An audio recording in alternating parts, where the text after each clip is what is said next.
What is your relationship, and what is your understanding of God? Who is God?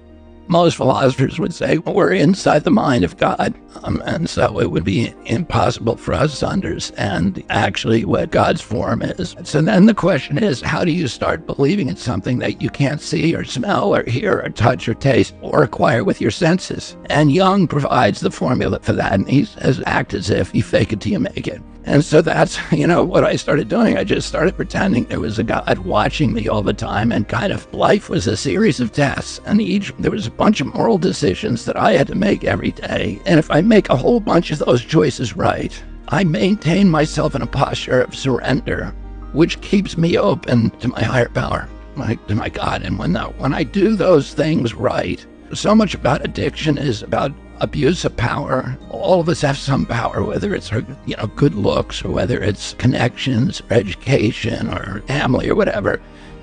And there's always a temptation to use those to fulfill self-will. And the challenge is, how do you use those always to serve instead God's will and the good of our community? And that, to me, is kind of the struggle. And when I do that, I feel God's power coming through me, and that I can do things. I'm much more effective as a human being. That gnawing anxiety that I lived with for so many years, and my God, it's gone. And that I can kind of put down the oars and hoist the sail, and the wind takes me. And I can see the evidence of it every day of my life.